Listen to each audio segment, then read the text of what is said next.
आइए आज के इस वीडियो में हम देखेंगे इंटरमीडिएट एग्जामिनेशन 2022 का जो फिजिक्स का एग्ज़ाम होने वाला है उसके लिए एक मॉडल सेट तैयार किया गया है बिहार बोर्ड विद्यालय समिति द्वारा। तो उसमें से हम 40 क्वेश्चन को कर चुके हैं। ऑब्जेक्टिव टाइप के क्वेश्चन रहेंगे जिसमें से हम 40 क्वेश्चन पिछले वीडियो में हमने आपको करवा दिया है। कितने 40 क्वेश्चन हम लोग कर चुके थे और चूँकि इसमें 70 क्वेश्चन है तो 30 क्वेश्चन अभी हमें ऑब्जेक्टिव टाइप में करना है। तो आइए शुरुआत करते हैं। 29 क्वेश्चनों को देखते हैं कि क्या होगा उनका आंसर। ठीक है, तो 30 क्वेश्चन 40वें नंबर क्वेश्चन पे हम चलते हैं सीधा। 40वें नंबर क्वेश्चन आपका दिया हुआ है कि देखिए 40 नंबर क्वेश्चन आ चुका है। 40 नंबर क्वेश्चन तक हम लोग पढ़ चुके थे। मैं शुरुआत यहीं से कर देता हूँ आपका कि 40 नंबर क्वेश्चन में क्या है। ठीक है, तो चलिए ध्यान देंगे आप। पृथ्वी के चुंबकीय ध्रुवों पर नमन कोण का मान कितना होता है? पृथ्वी के चुंबकीय ध्रुवों पर नमन कोण का मान, देखिए ध्रुवों पर जो नमन कोण होता है वो 90 डिग्री होता है और भूमध्य सागरीय रेखा पर जो होता है वो 0 डिग्री होता है। ठीक है, तो यहाँ आप इसका आंसर देख लेंगे क्या ऑप्शन दिया गया है। यहाँ चुंबकीय ध्रुवों पर बोला गया है तो ध्रुवों पर क्या होता है 90 डिग्री होता है, भूमध्य सागरीय रेखा पर 0 डिग्री होता है। आगे बढ़ते हैं। 41 नंबर क्वेश्चन दिया है कि 41 नंबर क्वेश्चन है चुंबक की ज्यामितीय लंबाई Lg और उसकी चुंबकीय लंबाई Lm में क्या संबंध होता है। ठीक है, तो इसका सही आंसर होता है Lm is equal to 5/6 Lg। Lm is equal to 5/6 Lg होता है। ऑप्शन नंबर ए सही हो जाएगा। आगे बढ़ते हैं। 42 नंबर क्वेश्चन में दिया गया है कि निर्वात की चुंबकशीलता μ0 का मान क्या होता है। तो देखिए निर्वात की चुंबकशीलता जो μ0 होता है उसका मान होता है 4 पाई गुणे 10 के पावर -7 हेनरी प्रति मीटर, यानी हेनरी मीटर के पावर -1, यानी कि ऑप्शन नंबर ए आपका बिल्कुल सही जवाब हो जाएगा। ठीक है, आगे बढ़ते हैं क्वेश्चन नंबर 43 में। क्वेश्चन नंबर 43 दिया गया है कि निर्वात में चुंबकीय प्रवृत्ति का मान क्या होता है। तो देखिए निर्वात में जो चुंबकीय प्रवृत्ति का मान होता है वो 0 होता है। सही आंसर क्या हो गया 0 होता है। आगे बढ़ते हैं। 44 नंबर क्वेश्चन में दिया गया है 44 नंबर क्वेश्चन में आपको दिया गया है कि बताइए कि 44 नंबर क्वेश्चन दिया है कि एक मिनट आप फिर से देख लेंगे। 44 नंबर क्वेश्चन 44 नंबर क्वेश्चन में है निर्वात में चुंबकीय तरंग का चाल क्या होता है। तो निर्वात में जो चुंबकीय तरंग का जो चाल होता है वो होता है C बराबर 1/में √μ0 × ε0, यानी ऑप्शन ए आपका बिल्कुल सही जवाब हो जाएगा। ठीक है, आगे बढ़ते हैं। 45 नंबर क्वेश्चन में एक्स किरणों के तरंगदैर्ध्य का मान क्या होता है। तो मैंने आपको बताया है कि एक्स किरणों का जो तरंगदैर्ध्य होता है वो 100 एंगस्ट्रम से लेकर के 1 एंगस्ट्रम तक होता है। कितना 100 एंगस्ट्रम से लेकर के 1 एंगस्ट्रम तक होता है। तो उसके बीच में आपको आ जाएगा। इस आंसर के हिसाब से हम मारेंगे ऑप्शन नंबर ए पर 10 के पावर -7 मीटर हो जाएगा। ठीक है, क्योंकि 100 एंगस्ट्रम जब बोला तो 100 एंगस्ट्रम बोला, इसका मतलब एंगस्ट्रम का मतलब होता है 10 के पावर -2, तो 100 है तो इसका मतलब हो जाएगा 10 के पावर -8। और जो 1 एंगस्ट्रम होता है 1 एंगस्ट्रम बोले तो 10 के पावर -10, 10 के पावर -10 हो जाएगा। तो उसके हिसाब से अगर हम देखेंगे तो ये ऑप्शन जो हो जाएगा आपका एक मिनट उस ऑप्शन के हिसाब से अगर हम देखते हैं तो आपका मान आ जाएगा 10 के पावर -7 मीटर। कितना हो जाएगा 10 के पावर -7 मीटर के लगभग -7 मीटर के लगभग होता है। ठीक है, आगे बढ़ते हैं। क्वेश्चन नंबर आपका हो जाएगा 46 नंबर क्वेश्चन हम देखेंगे। विद्युत चुंबकीय तरंग के संचरण की दिशा किसके द्वारा प्राप्त होती है।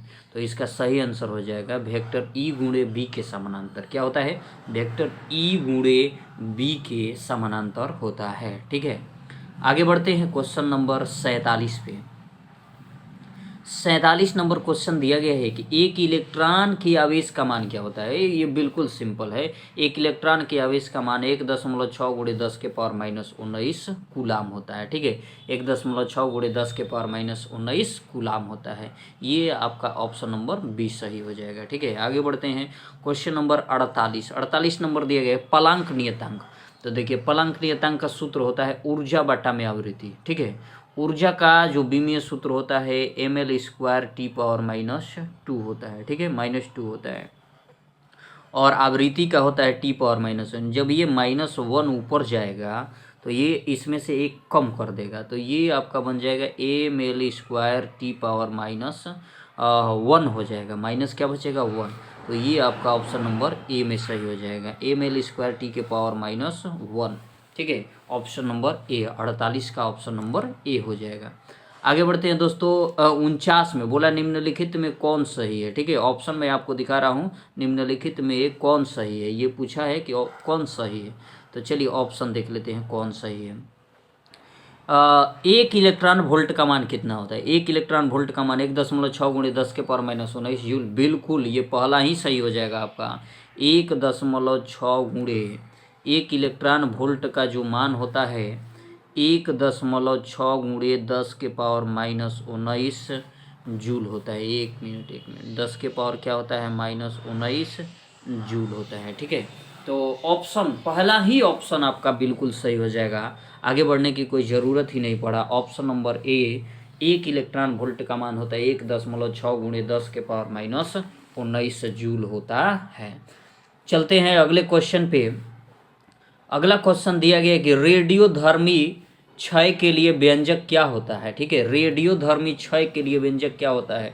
ऑप्शन नंबर ए सही होगा, n = n0 e power -λ/t होता है। ठीक है, ऑप्शन नंबर ए आपका बिल्कुल सही जवाब हो जाएगा। ठीक है, आगे बढ़ते हैं क्वेश्चन नंबर 51 पर।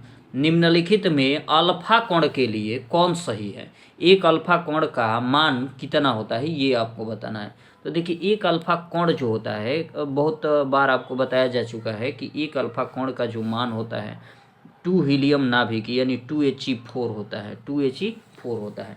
अब इस 2He4 का मतलब हुआ कि 2 प्रोटॉन है और 2 न्यूट्रॉन है, क्योंकि 2 प्रोटॉन और 2 न्यूट्रॉन मिल करके परमाणु द्रव्यमान संख्या 4 अंक बनाता है। ठीक है, तो इसमें सबसे पहले तो हमको देखना है 2 प्रोटॉन और 2 न्यूट्रॉन।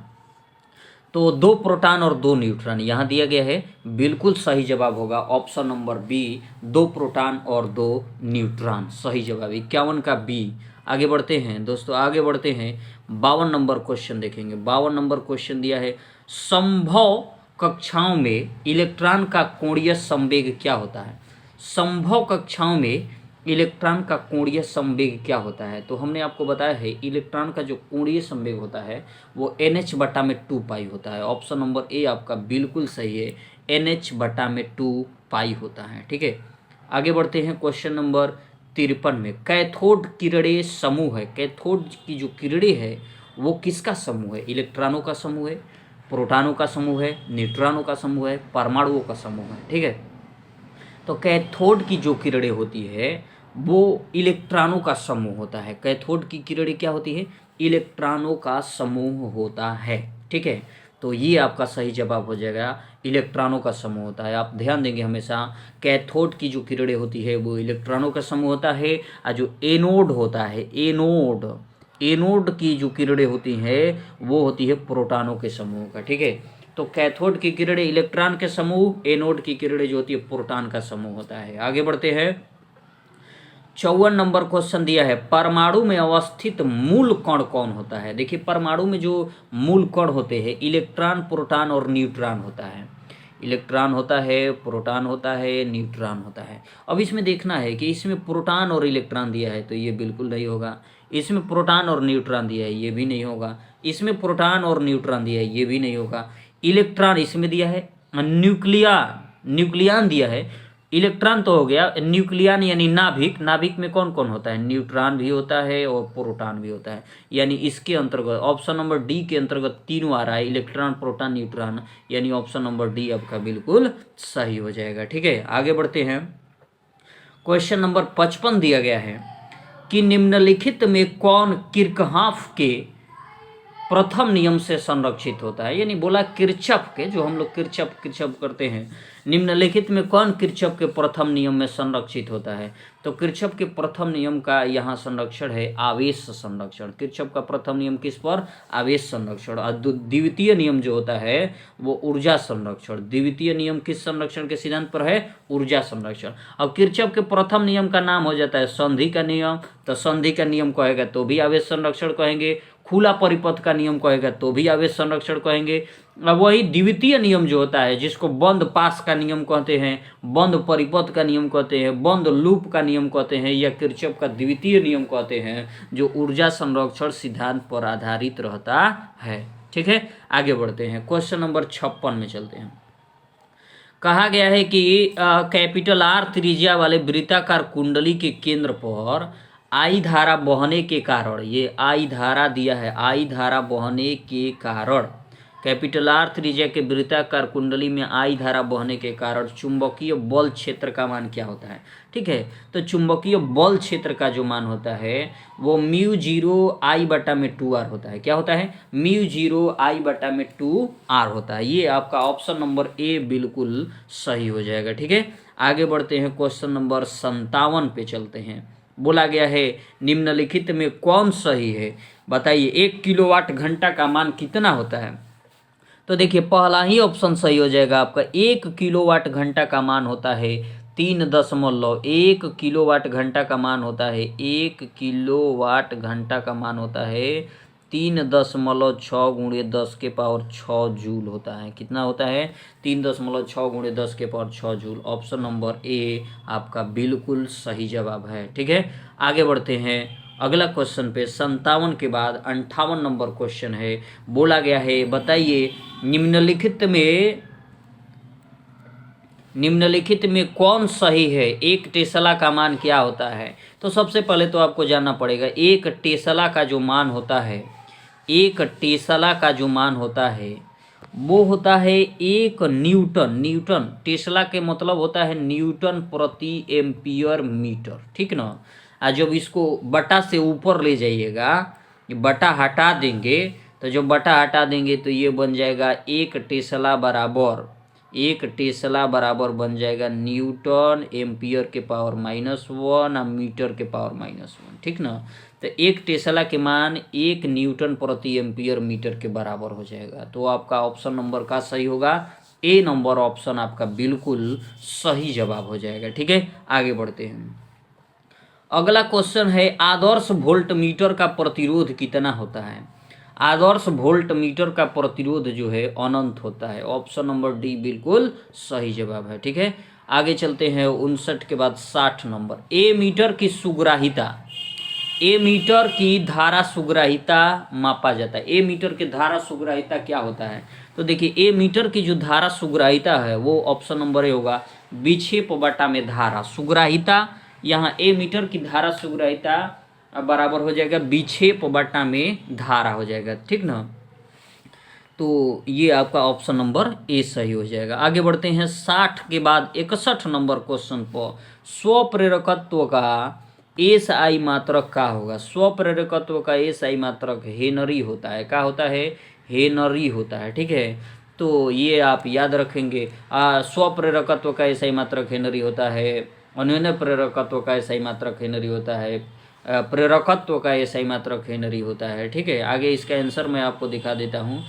कूलाम ओम वोल्ट हेनरी। तो क्या होगा सही जवाब? हेनरी होता है। क्या होता है? हेनरी होता है। बिल्कुल सही जवाब ऑप्शन नंबर डी हो जाएगा, हेनरी होता है। आगे बढ़ते हैं क्वेश्चन नंबर 62 में। 62 नंबर क्वेश्चन आप देखेंगे, निम्नलिखित में प्रत्यावर्ती धारा के लिए कौन सही है? ठीक ना? तो प्रत्यावर्ती धारा का जो IRMS मान होता है, प्रत्यावर्ती धारा का IRMS मान 70.7%, यानी कि ऑप्शन नंबर ए आपका हो जाएगा। ऑप्शन नंबर ए बिल्कुल सही जवाब है। 62 नंबर क्वेश्चन का ऑप्शन नंबर ए 0.707 × I0। ठीक है, अब जब इसी को प्रतिशत में बदलते हैं तो आता है 70.7% × धारा के शिखर मान। धारा के कौन मान? शिखर मान आता है। ठीक है, आगे बढ़ते हैं। 63 नंबर क्वेश्चन दिया गया है कि निम्नलिखित में प्रेरणिक प्रतिघात के लिए कौन सही है। तो देखिए प्रेरणिक प्रतिघात वो बोलते हैं एक्सेल को। एक्सेल बराबर सूत्र होता है एल ओमेगा। अब देख लीजिए एक्सेल बराबर एल ओमेगा, पहला ही ऑप्शन दिया है, बिल्कुल सही जवाब पहला ऑप्शन है। ठीक है, आगे बढ़ते हैं 63 नंबर क्वेश्चन के बाद 64 नंबर पे बोला है क्वेश्चन नंबर 64 में कि निम्नलिखित में प्रत्यावर्ती धारा परिपथ में केवल संधारित्र सी रहने पर धारितीय प्रतिघात के मान क्या होगा। कह रहा है कि संधारित्र सी रहने पर धारितीय प्रतिघात होता है एक्स सी, एक्स सी बराबर होता है 1/c ओमेगा। एक्स सी बराबर क्या होता है 1/c ओमेगा। ठीक ना, तो ये आपका सही आंसर हो जाएगा। ठीक है, एक बार मैं आपको बता देता हूँ कि ये आपका जीरो फिजिक्स चैनल है और जीरो फिजिक्स चैनल को आप बिल्कुल सब्सक्राइब कर लीजिए। ठीक है, अपने दोस्तों के साथ इसको अवश्य शेयर करें क्योंकि इस पे आपको ऑब्जेक्टिव क्वेश्चन बताए जा रहे हैं। बिल्कुल इम्पोर्टेंट ऑब्जेक्टिव क्वेश्चन है जो कि आपकी परीक्षा की दृष्टि से है और जितने भी आपको ऑब्जेक्टिव कराए जाएंगे वो बहुत बहुत बहुत ही इम्पोर्टेंट क्वेश्चन है। तो आप अवश्य ही एक बार इसको शेयर कर दीजिए। ठीक है, आगे बढ़ते हैं 64 नंबर क्वेश्चन के बारे में मैं आपको बता देता हूं। निम्नलिखित धारिता सी रहने पर अभी आपको मैंने बताया एक्स सी बराबर 1/c ओमेगा। देखिए आपको यहां ऑप्शन नंबर ए मिल जाएगा, एक्स सी बराबर 1/c ओमेगा हो जाता है। ठीक है, आगे बढ़ते हैं क्वेश्चन नंबर 65 नंबर क्वेश्चन दिया गया है एल आर परिपथ का प्रतिबाधा क्या होता है। ठीक है, तो एल आर परिपथ का प्रतिबाधाओं को जेड से सूचित करते हैं और जेड बराबर होगा √r² प्लस एल ओमेगा। ठीक है ना, एल ओमेगा के स्क्वायर। तो ऑप्शन नंबर सी आपका बिल्कुल सही जवाब हो जाएगा। आगे बढ़ते हैं 66 नंबर क्वेश्चन में। बिल्कुल 66 नंबर जबरदस्त क्वेश्चन दिया है। प्रत्यावर्ती धारा परिपथ में 220 वोल्ट का शिखर मान है, बताना है कि वोल्टेज के आरएमएस मान क्या होगा। ठीक है, क्वेश्चन में थोड़ा सा है वोल्टेज के आरएमएस मान, तो वी आरएमएस निकालना है। तो देखिए वी आरएमएस का सूत्र हो जाएगा वी बराबर V0 बटा में √2। वी बराबर V0 बटा में क्या होता है √2 होता है। ठीक ना, अब V0 का मान शिखर मान V0 यानी शिखर मान 220 बटा में √2 कर देना है। ठीक है, 220 बटा में क्या कर देना है √2। अब इसी को हल कर लेना है। तो चलिए मैं आपको दिखा देता हूँ हल करके। 220 बटा में √2। अब इसका परिमेयीकरण करिएगा तो ऊपर √2 नीचे √2, √2 से √2 यानी 2 बन जाएगा, ये बनेगा 110। 110 में √2 का मान रख दीजिए 1.414 और उससे गुणा कर दीजिए। आप गुणा करिएगा तो बिल्कुल 200 के नज़दीक आ जाएगा। ठीक ना, 200 वोल्ट के नज़दीक आएगा, 198-99 पॉइंट ऐसे कुछ आएगा। आप गुणा करके देख लेंगे एक बार, 200 वोल्ट आ जाएगा। ठीक है, आगे बढ़ते हैं क्वेश्चन नंबर 67 पर। 67 नंबर क्वेश्चन दिया है कि धारावाही प्रेरित्र में चुंबकीय ऊर्जा का मान क्या होता है। धारावाही प्रेरित्र में चुंबकीय ऊर्जा का मान कितना होता है। ठीक है, तो मैं आपको दिखा देता हूँ। धारावाही ऊर्जा का जो मान होता है 1/2 LI² होता है। एक मिनट कहाँ भाग रहे हो। 1/2 LI²। बिल्कुल ये तो गलत जवाब है, LI² होगा, ये नहीं है। ऑप्शन नंबर सी में है 1/2 LI²। ऑप्शन नंबर सी में दिया है 1/2 LI²। ठीक है, आगे बढ़ते हैं। अगला क्वेश्चन है 68 नंबर। चुंबकीय क्षेत्र में धारावाही कुंडली पर, धारावाही चालक पर कार्य करने वाले बल का सूत्र क्या होता है। तो दोस्तों मैं आपको बता दूं कि F बराबर, जो बल का सूत्र होता है F बराबर होता है ILB sin थीटा। ठीक ना, ILB sin थीटा होता है। अब LB sin थीटा को जब क्रॉस में कर देंगे तो साइन हट जाएगा, यानी कि ऑप्शन नंबर बी आपका सही हो जाएगा। ठीक है, ऐसे आपका सूत्र क्या होता है F बराबर ILB sin theta. LB sin theta को हटाने के लिए क्रॉस में रख देना है, यानी ऑप्शन नंबर बी आपका बिल्कुल सही जवाब हो जाएगा। आगे चलते हैं 69 नंबर क्वेश्चन दिया गया है कि निम्नलिखित में कौन व्यंजक विद्युत शक्ति के लिए सही है। तो व्यंजक का सी आपका आंसर हो जाएगा, P बराबर V²/R जो होता है वो शक्ति के लिए सही होता है। ठीक है, आगे चलते हैं और ये अंतिम क्वेश्चन हो जाता है आपका, मानव नेत्र की विभेदन क्षमता का मान कितना होता है। मानव नेत्र की विभेदन क्षमता का मान कितना मिनट में होता है, तो 1/60 मिनट होता है। 1/60 मिनट होता है, यानी 1 सेकेंड भी हम कह सकते हैं। 1/60 मिनट यानी 1 सेकेंड, लेकिन यहाँ मिनट में बोला गया है तो 1/60 सेकेंड होता है। ठीक है, तो ये आपका जो है ऑब्जेक्टिव क्वेश्चन जो है 70 मार्क्स के हमने करा दिया।